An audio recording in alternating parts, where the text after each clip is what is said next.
Hi, I'm Jason Gore for ThatShelf.com, and we're here to dig into the nuggets of Record Store Today from April 2023. So, happy belated Record Store Day to everybody. It was on Saturday. I'm shooting this a couple days later. I finally got back. I was in Calgary. Amazing store, Recordland. If any of you are actually visiting Calgary, I highly recommend. It's where I picked up the majority of my stuff. It was a pretty decent year this year. What's always amazing about Record Store Today and the list is, you know, it is so wide and so, for lack of a better word, diverse, that you got people going crazy for other records that I couldn't care less about, and the ones I'm desperate for that is super hard to get, people are like, I don't know, there's like 12 copies left.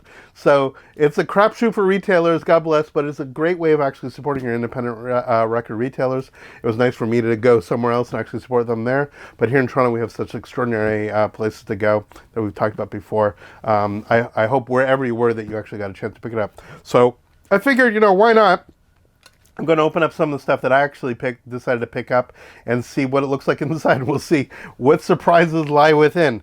So the first thing I wasn't going to buy, which is the Nuggets set. Now, I like Nuggets a lot. It's funny. I love Psych. Not a stoner, despite obvious physical appearance.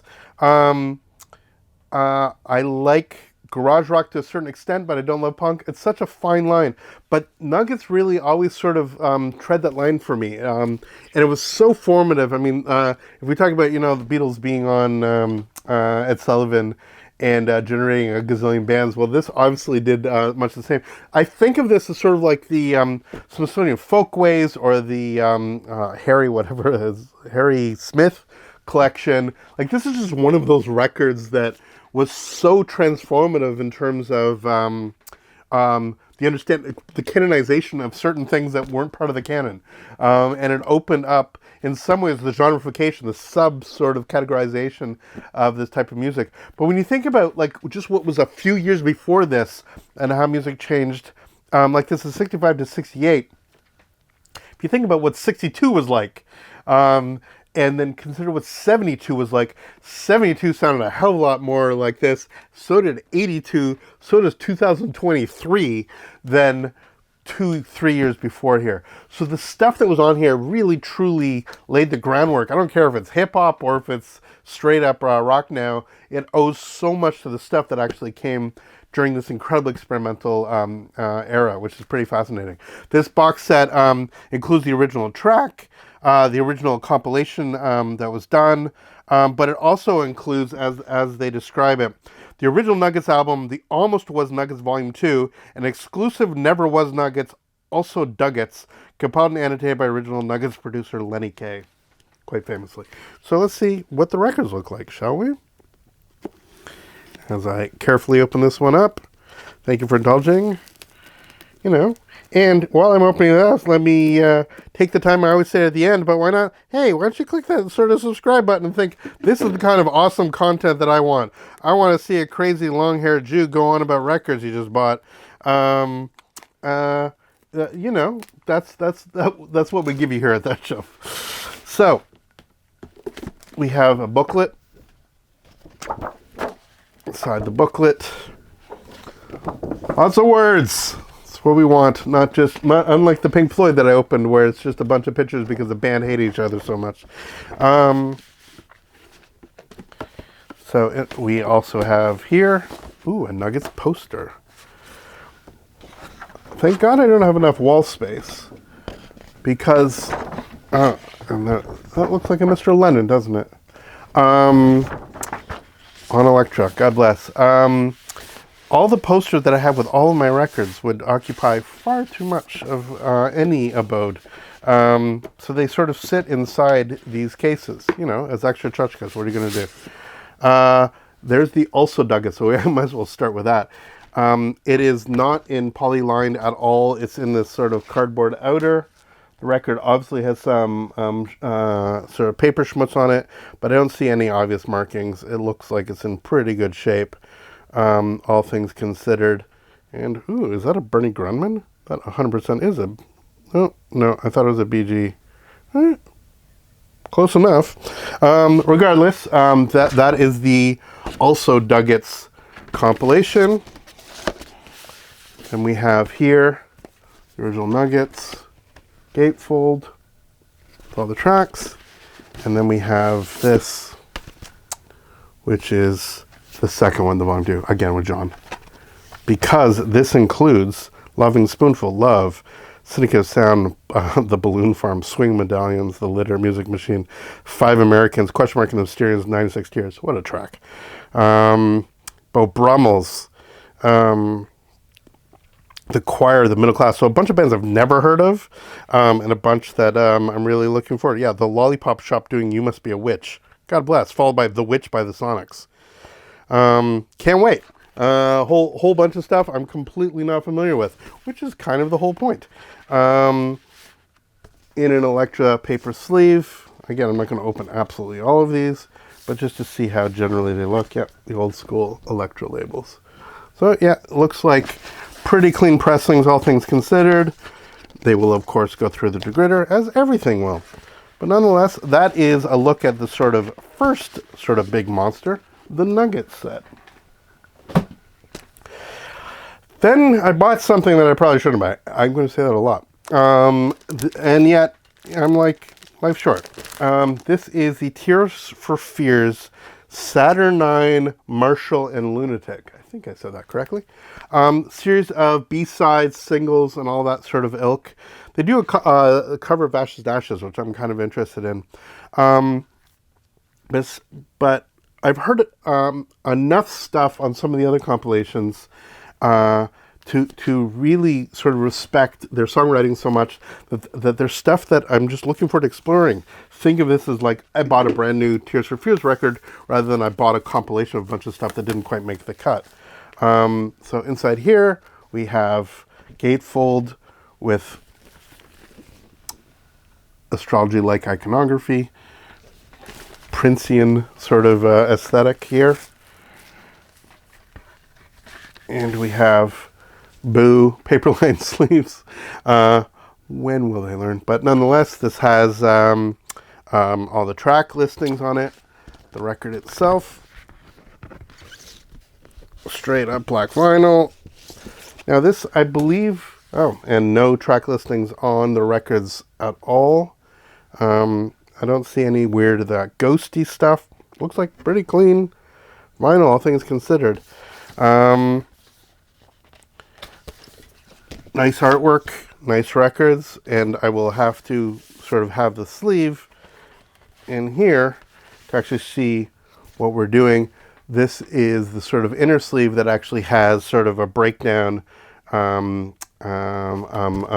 each track there with a little story about how each track was actually put together. So that is the Tears for Fears compilation that I picked up for RSD. Mine got a little bit dinged on the side. It happens. I am less worried about that than anything, frankly. The fact that these actually flew back in reasonable shape, I'm certainly happy with. Another one that I absolutely should never have bought, and yet I think I'm actually going to thoroughly enjoy. I don't need Live Yes in my life, and yet here we are. There's something about it being November 15th, 72. I was just a couple months old. Classic live performance from the Close to the Edge tour. I do love Close to the Edge. Anderson House, Squire, Wakeman, and White. It's not Bruford, but what are you going to do? White is obviously a hell of a drummer, but it is Wakeman, which is sort of very critical for me for my appreciation of most Yes tracks.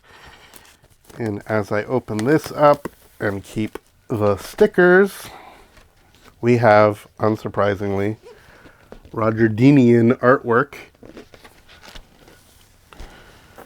And the inside, very straightforward. This was this is a section of an incredibly silly box set that was a gazillion dollars. This is sort of one night from that box set.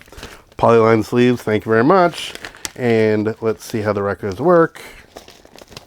Just take one of them out. Again, black vinyl, straight up. And yeah, looks gorgeous.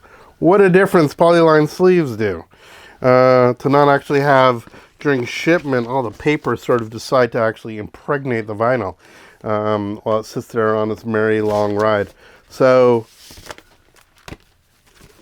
just straight, simple cover, and then when you actually open up, that's where you get to see the Live at Knoxville. That is the Yes record. This guy, I'm a huge Hair fan. That's not surprising. Not just Hair, but the actual musical. One day, I still haven't done it. I got over 100 recordings of versions of Hair, and it's primarily the music that I adore so much. The storyline is a little bit of a mess. The film sort of fixed a lot of that, but nonetheless, Galt McDermott, Canadian songwriter, really extraordinary, talented musician, had a bunch of really weird records that came out, some before, some after, and this one is one of those. The original is worth a fortune, and I was really happy that this came out. This is Martine's movie, Woman is Sweeter, composed and conducted by Galt McDermott, the definitive reissue of Hair composer Galt McDermott's quirky masterwork. Calling this the masterwork. That's ballsy.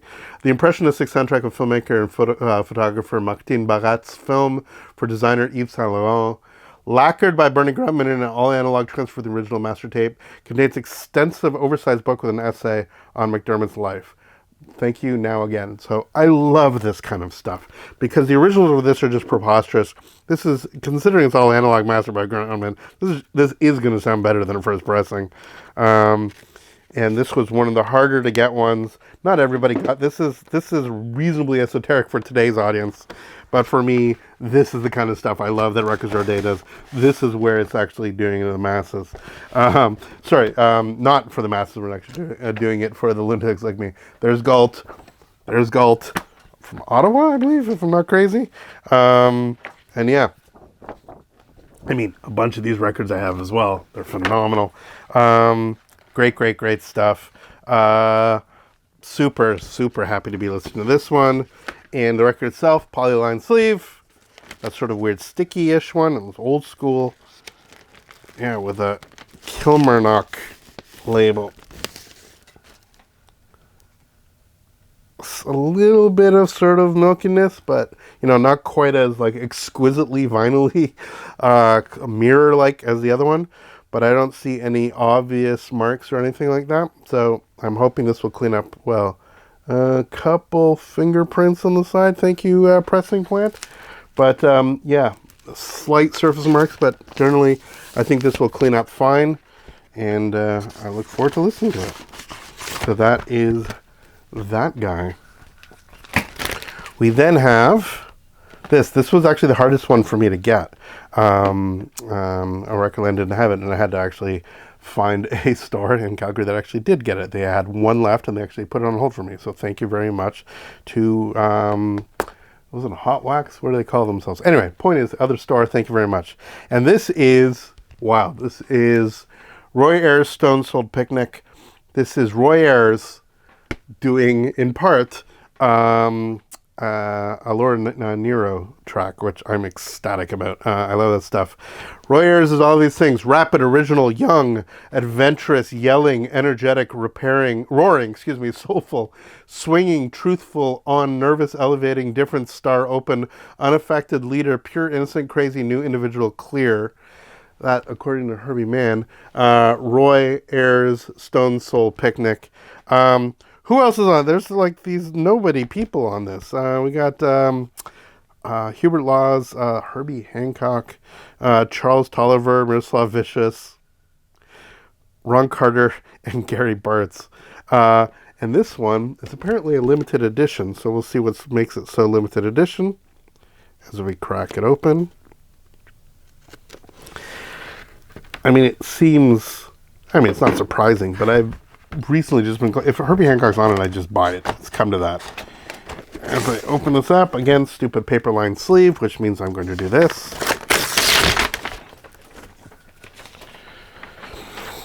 And look at that. I mean, if you're going to listen to something on Nature Sounds, a weird, swirling, psychedelic vibe record, where they cover Laura Nero and a bunch of other nonsense. Yeah, Rose for Cindy, So-and-So, Bring Your Wave. For Once in My Life, they do. Of course, they do Once in My Life. Those Paradise and What the People Say. Yeah, that's what you want the record to look like. Fabulous. Cannot wait. Put that one aside. What else we got? So this one, again, what did I say? You know, this wasn't on my original list, but I decided what the shit. Sigur Rós. I have a bunch of their records. They all sound pretty good. The pressings back in the day were often terrible. I don't know how this one's going to play at all, but this is a really lovely record, although I must admit it's not always easy for me to tell them all apart in a good way. This is one of the few bands that I listen to of this ilk where I just love the vibe. It's straight up vibe listening. I'm obviously not listening to it for the lyrics, but I'm listening to it just the way it makes me feel. This is as close as I get to listen to rave music or something like that. Just enjoying it. Beautiful gatefold. The artwork, obviously, they're known for polyline sleeves, God bless. And look at that color. Ghostbusters green. Lovely. It's probably hard to see here, but it's a pretty nuclear green. Nuclear. Excuse me. Sorry for the cough, not COVID. The joy of going to all these festivals is I get a cold every bloody time I go. I think all these colds have just been in place, just waiting for us. And there's a booklet inside. Excuse me. There's a frameable card inside. So something to enjoy from that limited edition recording. I like David Byrne a lot. I had this on CD. I haven't listened to it in forever. One of the things about buying stuff on vinyl is that it's, in a funny way, forces me to listen to it. I have stuff that I bought on digital that I've just never listened to. Stuff that just streams on Spotify, does whatever. But for what it's worth, with all of this crazy stuff, is I actually make sure that I'm going through the records. I don't do that with my Blu-rays or 4Ks.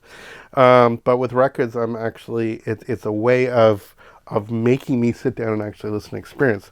And one thing about Catherine Wheel, the David Byrne project, some of which shows up in Stop Making Sense, is that the original vinyl was not 2-disc. So it was truncated. The only way to get it originally was cassette, and then on CD. So this is 23 pieces of music, 23 minutes of music, excuse me. Special 2 LP edition with new liner notes by David Byrne, the complete score for the Broadway production of the Catherine Wheel. First time on vinyl. And this is exclusive for Record Store Day, which means, hypothetically, this is not to be released any time afterwards. Now, they always have ways around that stuff. For God's sake, the Rolling Stones set showed up. But, excuse me, the fact that this is a collaboration between Mr. Byrne and Twyla Tharp is kind of cool. Stupid paper sleeves. And yeah, on good old Sire Records, David Byrne, Catherine Wheel. Lovely. Did I show? I don't. Yeah, I did. The inside, the look, and the outside. Great. I will keep this on top so that I will clean said record. Make a nice little pile here for cleaning. Elton John, who's often been a really big supporter of Record Store Day, actually. He's been an ambassador at some point in time. He's been doing a bunch of these re-releases of the recent re-releases, which is very economically frustrating for me since I just bought them a couple years ago. But these are essentially special editions that include a bunch of stuff that was only ever on some of the CDs, session demos and stuff like that. And so he just released the Honky Chateau one last month. And this is the Don't Shoot Me, I'm Only the Piano Player. Only track most people know on here is Crocodile Rock. Not the biggest fan of Crocodile Rock, although I gotta say, in Rocket Man, they do a really nice job of it, and it almost made me appreciate the song more. It's silly and goofy and sort of led. I much prefer what he did later with Saturday Night's All Right for Fighting. which is sort of Crocodile Rock, but done with the same level of nostalgia, but done in a much more interesting way for me. But here we have the gatefold, Mr. Elton. And what do we got here? Yeah, obviously Daniel's on here. Teacher, I Need You, Elderberry Wine, Blues for Baby and Me, Midnight Creeper, Have Mercy on the Criminal. If there's one track on this record for me to own this record, it's that. I'm going to be Teenage Idol, Texas Love Song, Crocodile Rock, and High Flying Bird. High Flying Bird is lovely, but honestly, I would buy this album, just for Have Mercy on the Criminal. You can see what they've done, sort of laying down the sort of a theatrical shtick. But yeah, that photo that sort of ends Rocket Man. It was even then a very nostalgic record. When they released the multi-channel SACDs, they actually skipped this one. They went straight to Goodbye Yellow Brick Road, which is amusing. But nonetheless, it still has its moments. And look at that. So we have this weird, very different on both sides. But yeah, that's what you get for an RSD exclusive, is you get an exclusive color vinyl variant. Now, I've said this before, color vinyl used to sound like shit. It sounds pretty damn good now, but what's nice about this is, because these are relatively limited edition, is the chances are that they actually spent a little bit more time, a little bit more effort on them. So sometimes these limited, color variants end up actually being better copies, which is great. And inside we have a really nice booklet. So there, I won't shoot you, Elton. It's all good. We're almost done the madness. Put the sticker away, because I am the lunatic who will keep the sticker. We have a couple left. I think I'll do these in this order. We have Billy Joel live at the Great American Music Hall. Also something I was totally on the fence about, but I heard this was part of a massive box set. And this was sort of the exclusive record as part of that box set. Excuse me. And I came very, very close to buying the box set to get this bloody record. So it probably pisses off a lot of people that bought the box set, but I'm really happy for RSD that they actually released this the way they did. Try to open this up. This is one of those ones that looks like it's a gatefold, but isn't. Billy's historic 1975 San Francisco concert recording. Limited edition opaque gray vinyl. Stupid paper lined sleeves. Even if they're black, they're still getting ripped. And that is the color of vinyl. This sort of grayish nonsense. Very nice. So it's Billy Joel live in concert. 2-disc set. Okay. Carole King.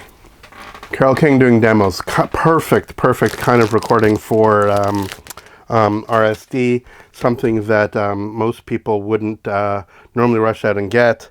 But this kind of exclusive set and limited edition thing allows somebody like me to actually have this on vinyl. Pleasant Valley Sunday, So Goes Love, Take Good Care of My Baby, You Make Me Feel Like a Natural Woman, Wherever Yonder, Just Once in My Life, You've Got a Friend, the demo for Tapestry. I mean, I'm going to listen to the hell out of this. Super excited about it. Exclusive on ivory clear vinyl. So again, probably sounds like they're going to do a regular release, but that's fun because I have the fancy one with a big Record Store Day sticker on it. Inside, not quite, that crappy paper, but nice little essay. And inside we have something that actually looks not dissimilar to Clarity vinyl, quite amusingly.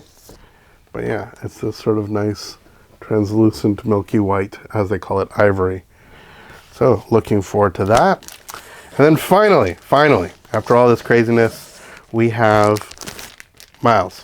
So, there were these massive box sets that came out that Sony did have it on CD of all the studio sessions. So many of the late 60s, early 70s Miles Davis recordings were just sessions that Teo Macero and people associated with him sort of cobbled together into a recording. One of those being one of his masterpieces on the corner. Absolutely amazing.